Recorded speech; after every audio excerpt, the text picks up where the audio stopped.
అందరికి శనార్థులులా ఎట్లున్నారు? మంచిగున్నారా? మరి సిట్టం వచ్చేసింది, ఆల్చం దేనికి? ముందైతే పెద్ద అర్థాలు చూద్దాం పాండ్రి. ఒలింపిక్స్ లా వినేష్ పోగొట్ కు తగిలిందట భారీ షాకు. 100 గ్రాములు ఎక్కువ ఉందని చేసిందట డిస్క్వాలిఫై. విజయవాడ రైళ్ల రెచ్చిపోయిండు కామాంధుడు. ఓపిక పట్టి పట్టించిండ్రు రైల్వే పోలీసులకు. సింగరేణిలా ఇల్లందు బొగ్గుకు కలిగిందంట అంతరాయం. ఇదంతా భారీగా పడుతుందందుకంట వర్షం. మేయర్ గద్వాల విజయలక్ష్మి ఆకస్మిక తనిఖీలు. ఆఫీస్ కి ఆలస్యంగా వచ్చిన వాళ్ళకి ఇయ్యాలన్నది మెమోలు.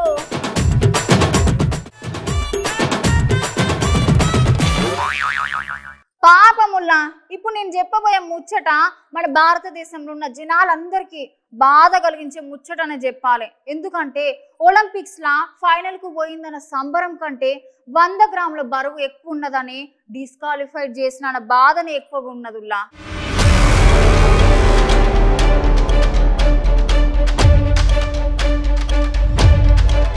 నేను చెప్పబోయే ముచ్చట భారతదేశంలో ఉన్న క్రీడాకారులందరికీ మస్తుగా బాధ కలిగించే వార్తనే చెప్పాలనుల్లా. ఎందుకంటే గిన్ని దినాల నుంచి మస్తుగా కష్టపడి కసరత్తులు చేసి పడ్డ శ్రమ అంతా బూడిదలో వచ్చిన పన్నీర్ అయిపోయింది. అసలు ముచ్చట ఏంటంటే ఒలింపిక్స్ లో ఫైనల్ కు పోయిన రేంజర్ల వినేష్ పోగొట్టు ఆశలు ఇప్పుడు అడియాశలు అయిపోయినాయి. 50 కిలోల రెస్లింగ్ విభాగంలో ఆమె ఉండాల్సిన బరువు కంటే 100 గ్రాములు ఎక్కువ ఉన్నదని రిజెక్ట్ చేసిర్రు మన భారతదేశ రెస్లింగ్ క్రీడాకారిని వినేష్ పోగొట్ను డిస్క్వాలిఫై చేసిందంట. అయితే ఇప్పుడు వినేష్ పోగొట్ ప్యారిస్ ఒలింపిక్స్ లా పోటీ చేసేందుకు అర్హతను కోల్పోయిందట. పాపం గమ్యానికి దగ్గర దాకా పోయి 100 గ్రాముల బరువుతోటి వీధి ఎట్లా వెనకకు నెట్టేసిందో ఈ అక్క. నిజంగానే ఈ ముచ్చట మన భారతీయులందరికి ఇచ్చే ముచ్చటనే చెప్పాలి.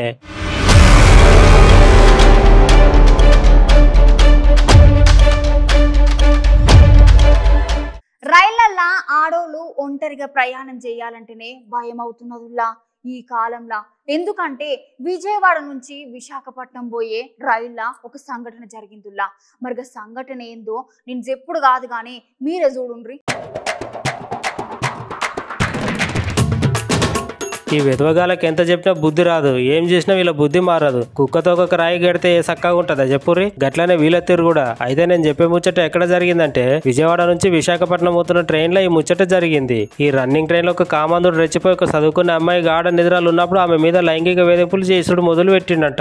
ఆమె నిద్ర పోయినాక చాలా సార్లు ఆమెను తాకేందుకు ప్రయత్నం కూడా చేసిండట ఆ దుర్మార్గుడు. వాడు ఇట్లనే చేసేసరికి కరెక్ట్ గా అర్ధరాత్రి 2 గంటల సమయానికి ఆ యువతి వాని మీదికి తిరగబడి అందులో ప్రయాణికుల సాయంతో తెల్లార గట్ల 5:30కు ఆ నిందితుని రైల్వే పోలీసులకు అప్పగిచ్చిర్రట. చూసిర్రా, ఇట్లాంటి కామాంధులు రైల్లో కూడా తిరుగుతున్నారు. జర జాగ్రత్తగా ఉండుర్రు అందరూ. ఈరోజు విజయవాడ నుంచి వైజాగ్ కి ప్రయాణించినటువంటి ట్రైన్ నెంబర్ 1264 లో ఈరోజు ఒక ఆడపిల్ల విద్యార్థిని ఈరోజు రాత్రిపూట 2 గంటల సమయంలో నిద్రిస్తుంటే చాలా నిద్ర సమయంలో ఉన్నటువంటి ఇలాంటి వెధవలు వారిపైన అత్యాచారాలకు పాల్పడడానికి చాలా సిగ్గుచేటు. ఇక్కడ టీసీలు ట్రైన్ లో టికెట్లు చెక్ చేయడానికి పర్మిషన్ అవుతున్నారు కానీ సెంట్రల్ సిబ్బంది ఇక్కడ కంపార్ట్మెంట్ లో వాళ్ళకి ఎలాంటి వసతులు ఉన్నాయి, ఏం జరుగుతున్నాయి, దొంగలు వస్తున్నారా, ఇలాంటి ఎదవలు వస్తున్నారని కూడా ఎక్కడ కూడా కంట్రోల్స్ లో విఫలం చెందారు. కాబట్టి కావున వెంటనే ఇలాంటి పనులకు పాల్పడకుండా ఉండాలంటే సెంట్రల్ సిఆర్పిఎఫ్ వాళ్ళు ఇక్కడ ఈ కంపార్ట్మెంట్ లో వెంటనే తగిన చర్యలు చేపట్టి ఎప్పటికప్పుడు డ్యూటీ చేస్తూ ఉండే పద్ధతిలో ఏర్పాటు చేయాలని కూడా ఏఐసీగా మేము కోరుతాం. వర్షాలు పడితే సింగరేణి ఇల్లందు బొగ్గుట దగ్గర పరిస్థితి ఇంత ఘోరంగా ఉంటది. బొగ్గు బాయిలో దిగి బొగ్గు తీస్తామంటే మొత్తం వర్షం నీళ్ళే పోండ్రి.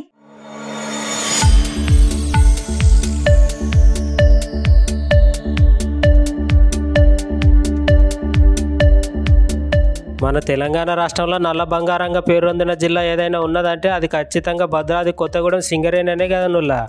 అట్లాంటి సింగరేణి ఇల్లందు బొగ్గుట దగ్గర బొగ్గు తీద్దామంటే మస్తు ఇబ్బంది అవుతున్నదంట. మరి అంతరాయం ఎందుకు కలుగుతున్నదంటే మొన్నటిదాకా కురిసిన వర్షాలకు ఊకేనే బొగ్గులు తీసే వాళ్ళందరికీ మస్తు ఇబ్బందులు అవుతున్నాయట ఈ వర్షాలు చేయబట్టి. అయితే సింగరేణి బొగ్గు ఉత్పత్తి జరిగే కోయగూడెం ప్రాంతంలో బొగ్గు బావి లోపల వర్షాల కారణంగా మట్టి మొత్తం లోపల కూరుకుపోయిందట. ఈరోజు 10,000 టన్నుల బొగ్గు ఉత్పత్తి 38 క్యూబిక్ మీటర్ల మట్టి బయటకు తీసిర్రంట. ఇట్లా బాగా వర్షాలు పడ్డందుకు బొగ్గు ఉత్పత్తి అనేది చాలా తగ్గిపోయిందని అంటున్నారు. ఈ లోపటున్న వరద నీరు మొత్తం పెద్ద పెద్ద మోటార్ల సాయంతో బయటికి పంపించకుండా బొగ్గును తీసే కార్యక్రమాన్ని మొత్తానికి ఆపేసిండ్రట.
ఆంధ్రప్రదేశ్ రాష్ట్రంలో పిఠాపురం మాజీ ఎమ్మెల్యే సారు వైఎస్ఆర్సీపీ పార్టీలో ఆయనకు కాదని టికెట్ వేరేటోళ్ళకి ఇచ్చుడుతోనే ఇక మస్తుగా మనస్తాపానికి గురైందట సారు. అందుకేనే ఇవాళ ఆయన పార్టీ సభ్యత్వానికి రాజీనామా చేస్తున్నాడట. ఇక ముచ్చటేందో ఒకసారి విందామా?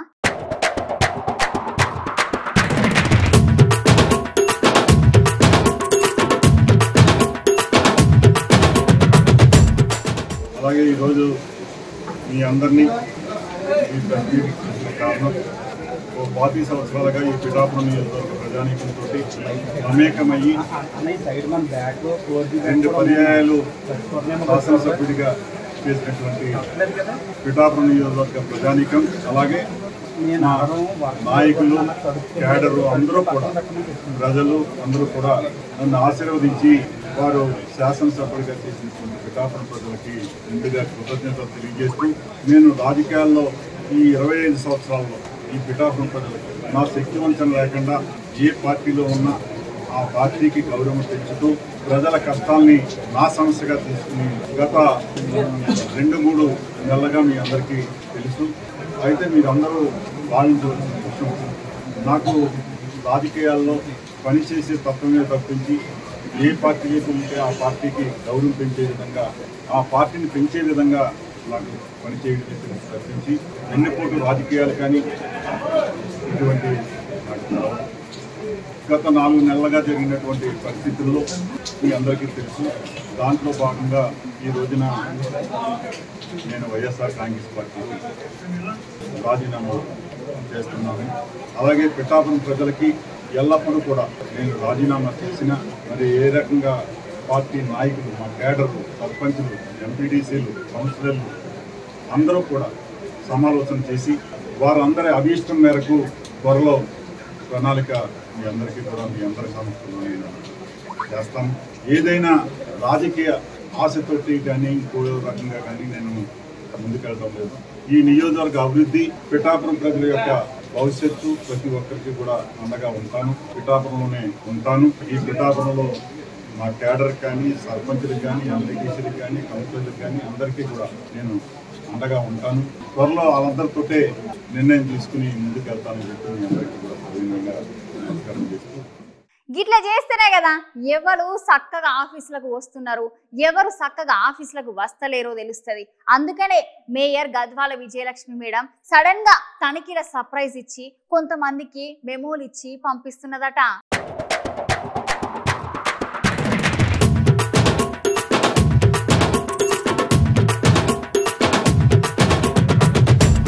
హైదరాబాద్లో మేయర్ గద్వాల విజయలక్ష్మి మేడం ఉన్నది కానులా.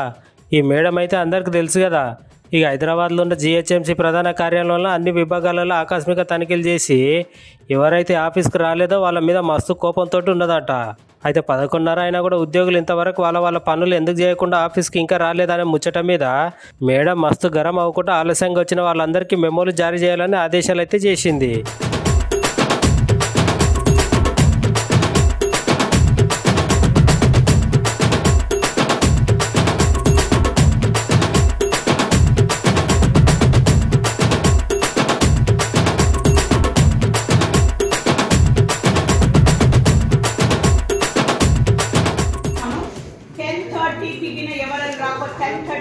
రిజిస్టర్స్ అన్ని కూడా పైనకి ఆఫీస్ లోకి వస్తాయి. 10:35కి ఎవరన్నా ఆబ్సెంట్ ఉంటే వాళ్ళకి మెమోస్ ఇస్తున్నాం. సీరియస్ గా చెప్తున్నాను మేడం.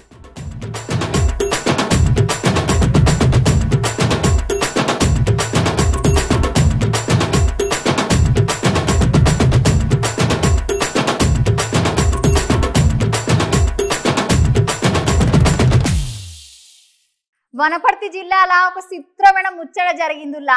అదేంటంటే వనపర్తి జిల్లా ఎమ్మెల్యే సారు 10 కిలోమీటర్లు బస్సు నడిపిండట.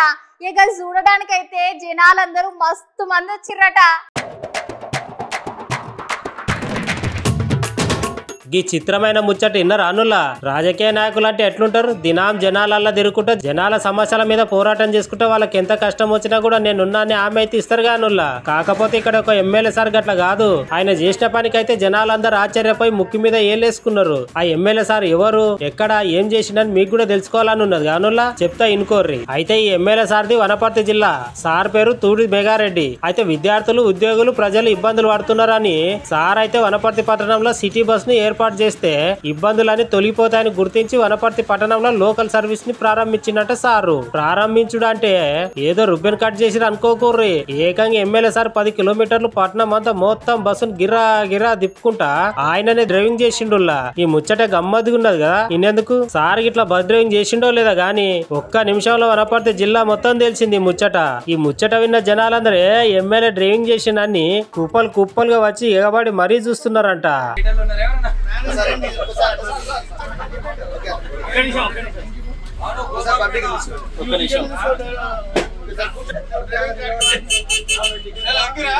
సార్ మీరు కొంచెం కూర్చోండి అన్న. గోపాల్పేట రోడ్ బాబు ఆదిత్య మీరు వచ్చేయండి.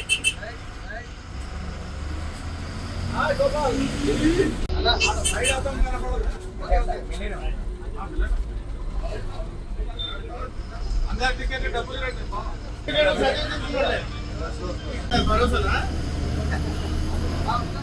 వామ్మో వామ్మో, ఉప్పల్ మెట్రో స్టేషన్ లిఫ్ట్ లా ఒక ముచ్చట జరిగిందిలా. ఏకంగా 45 నిమిషాల పాటు విద్యార్థులందరూ గన్లో ఇరుక్కుపోయేసరికి ఏం జరిగిందో చూడుండ్రి.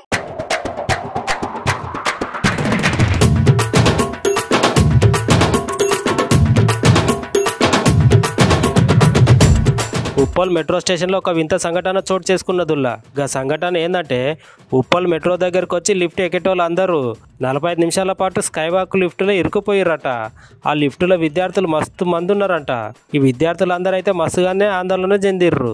నిజంగానే ఒకసారి ఊహించుకోర్రులా. ఒకసారి మనం కూడా లిఫ్ట్లో ఇరుక్కుపోతే ఎంత భయపడతాం కావచ్చు. గన్లో ఉన్న విద్యార్థులు కూడా గట్లనే భయపడ్డారంట. ఇక ఆఖరికైతే అష్ట కష్టాలు పడి గా లిఫ్ట్ని తెరిచిర్రు.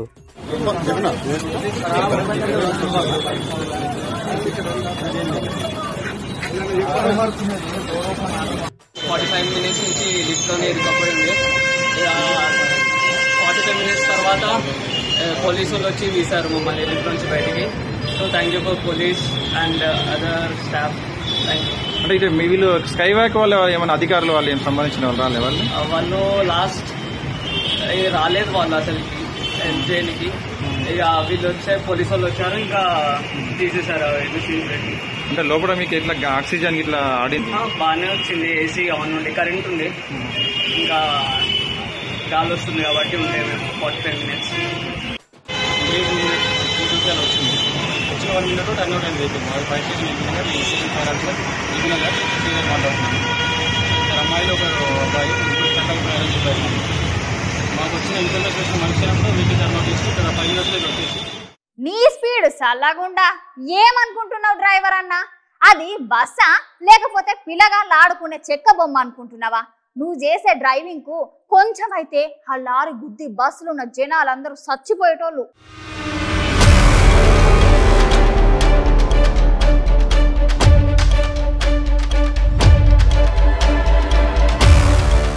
జరంత అయితే బస్సులు ఉన్న వాళ్ళందరూ పానాలు పోతుండే కానీ వాళ్ళు ఆయన ఏం నడపడం, అది హైవే కదా. జరంత చూసి డ్రైవింగ్ చేయాలి కదా. నీ తొందరపాటు డ్రైవింగ్ తోటి గా బస్సులో కూర్చున్న జనాలందరూ చచ్చిపోతుండే కొంచెం అంతలా. ఈ ప్రమాదం జస్ట్ మిస్ అయింది గంతేనుల్లా. నెరేడుగొండ మండలం నిర్మల్ ఎక్స్ రోడ్ దగ్గర ఈ ప్రమాదం తప్పింది. అయితే జాతీయ రహదారి 44 మీద ఒక లారీ వస్తుంటే ఆ లారీకి క్రాస్ చేసుకుంటూ ఒక బస్సు అయితే పోయిందుల్లా. ఆ బస్సుకు కొంచెం ప్రమాదం తప్పింది. ఆ లారీ డ్రైవర్ కనుక బ్రేకులు వేయకపోతే ఆ బస్సు డ్రైవర్ చేసిన తప్పుకు బస్సులో ఉన్న జనాలందరూ పానాలు పోయేటి. అయినా హైవేల మీద బస్సును తిప్పేటప్పుడు కొంచెం వెనక ముంగట చూసుకొని క్రాస్ చేయాలి. ఏమాత్రం గట్లా చేయకపోతే మస్తు పెద్ద పెద్ద ప్రమాదాలు అవుతాయి. ఇంకా నయం అక్కడ సీసీ కెమెరా ఉన్నది కాబట్టి అంత తెలిసింది అందరికీ. లేకపోతే ఆ లారీ డ్రైవర్ను పట్టుకొని కొట్టుకపోతారు జనాలందరూ కలిసి. అయినా రోడ్లు దాటేటప్పుడు జనాలు కానీ వాహనాలు కానీ జర భద్రంగా చూసి దాటుర్రి, లేకపోతే పెద్ద పెద్ద ప్రమాదాలు జరుగుతాయి.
అవునులా అర్ధరాత్రి ఈ పశువులన్నీ రోడ్ల మీదకి వచ్చి తిరుగుతుంటే రోడ్ల మీద బండ్లు నడిపే ప్రయాణికులకు మస్తుగానం ఇబ్బందులు అవుతున్నాయట. మరియు గా ముచ్చట ఏందో నేను చెప్పుడు కాదు కానీ మీరే చూడుండ్రి. ఇక మన తెలంగాణ చూస్తుంటే ఉత్తరప్రదేశ్ లెక్కనే మారుతున్నదంట. గది ఎట్లా అని అనుకుంటారా అనులా? ఆ ఉత్తరప్రదేశ్ రాష్ట్రంలో పశువులు అయితే రోడ్ల మీద విచ్చలవిడిగా తిరుగుతాయి కదా. ఇప్పుడు తెలంగాణలో కూడా రాత్రిపూట ఆవులు విచ్చలవిడిగా తిరుగుతున్నాయంట. ఇట్లా ఈ ఆవులన్నీ రాత్రిపూట రోడ్ల మీద పడి తిరుగుతుంటే వచ్చిపోయే వాహనదారులు అయితే మస్తుగానం యాక్సిడెంట్లు కూడా జరుగుతున్నాయంట నుల్లా. ఈ పశువులకి ఇట్లా రోడ్డు మీద తిరిగితే అధికారులు కూడా ఏం పట్టించుకుంటలేరంట. ఈ ముచ్చట ఎక్కడ జరిగిందంటే కాగజ్నగర్ పట్టణంలో జరిగింది. వెంటనే అధికారులు స్పందించి యాజమాన్లకు చెప్పాలి, లేకపోతే యాజమాన్ల మీద చర్యలు తీసుకుంటాం అని చెప్పారంట అక్కడ ఉన్నోళ్ళు.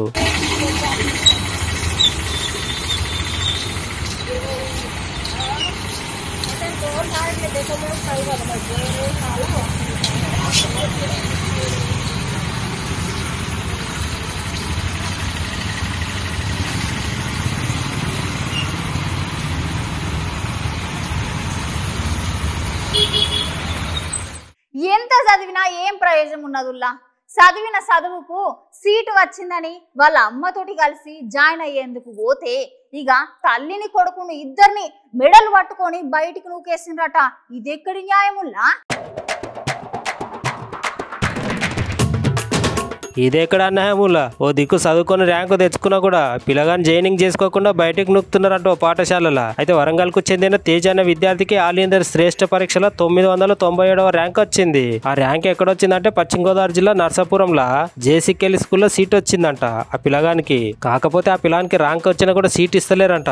అందుకని ఆ తల్లి కొడుకులు ఆందోళన ఎందుకుంటా చంద్రబాబు నాయుడు సారు, పవన్ కళ్యాణ్ సారు మీ ఇద్దరికి దండం పెడతా, మాకు న్యాయం చేయండి అని అనుకుంటా ఆ పాఠశాల ముంగటినే ఆందోళనకు దిగిండ్రు తల్లి కొడుకులు. అయితే ఈ ముచ్చట్లు భాగంగానే ఆ పిల్లగాని వాళ్ళ తల్లి ఆ స్కూల్లో జాయిన్ చేసేందుకు స్కూల్ కు తీసుకొని పోతే అక్కడ ఉన్న యాజమాన్యం వాళ్ళని బయటకు తోసిపారేసిరంట. మేము డబ్బులు కూడా కడతామని చెప్పినా వినకుండా అడ్మిషన్ కూడా ఇవ్వమని చెప్పి బయటకు పంపేసిరంట. నా పేరు స్వాతి, నా కొడుకు పేరు తేజు. నా కొడుకు ఆల్ ఇండియా శ్రేష్ఠలో సీట్ వచ్చింది. నరసరావుపురం జేసిక్లీ స్కూల్లో సీట్ వచ్చింది. నరసాపురం జేసిక్లీ స్కూల్లో సీట్ వచ్చింది. వెస్ట్ గోదావరి 9th క్లాస్ కు అడ్మిషన్ వచ్చింది సార్. నిన్న నేను 11కి వచ్చాను సార్ అడ్మిషన్ చేసుకుంటామనంటే. 11కి వచ్చినా నాకు అడ్మిషన్ ఇవ్వట్లేదు సార్. నాకు అడ్మిషన్ ఇవ్వకుండా 6500 కూడా కడతానన్నా. 15,000 కడితేనే అడ్మిషన్ ఇస్తామని అన్నారు సార్. ఇవ్వట్లేరు. మమ్మల్ని బయటికి నెట్టేసి సార్. పోలీసు వాళ్ళు సార్ వాళ్ళు వచ్చినాక కూడా వాళ్ళు కూడా రిక్వెస్ట్ చేశారు sir. SI sir constable sir ఈ రోజు ఫర్దర్ గా పోలీస్ స్టేషన్ కి వెళ్ళినాక కూడా ఆ రోజు ఇక్కడ కొత్తగా వచ్చిన సిఐ సార్ కూడా మాకు మంచి ఫేవరబుల్ గా మాట్లాడిండ్రు సార్. ఫర్దర్ గా కూడా మాకు ఫుడ్ కూడా తెప్పించండి సార్. మళ్ళీ ఎమ్మెల్యే సార్ దగ్గరికి పోయినాక నాకు అన్నం పెట్టేసి సార్ కేర్ తీసుకున్నారు సార్. జనసేన పార్టీ ఉన్నదని నమ్ముకొని పవన్ కళ్యాణ్ సార్, చంద్రబాబు నాయుడు సార్ ఉన్నారని అక్కడి నుంచి మీ తెలంగాణ ఇక్కడ ఇవన్నీ 2 ఒకటే లాంగ్వేజ్లు ఉంటాయని ఇక్కడికి వచ్చినాం సార్. మేము ఎట్టి పరిస్థితుల్లో నా కొడుకు సీట్ ఇప్పియండి సార్. అందరు సార్లకు ఇక్కడ ఉన్న రాజకీయ నాయకులు ఒక పవన్ కళ్యాణ్ సార్ కు, చంద్రబాబు నాయుడు సార్ అందరు సార్లకు దండం పెడతారా సార్. మిమ్మల్ని నమ్ముకుని వచ్చినా సార్ నేను. ఇక గివ్వుల్లో అయ్యాలి ముచ్చట్లు సిట్టమ్మా. మళ్ళా మంచి మంచి ముచ్చట్లతోని మళ్ళా కలుస్తుంది. అంతవరకు ఉంటా మళ్ళా.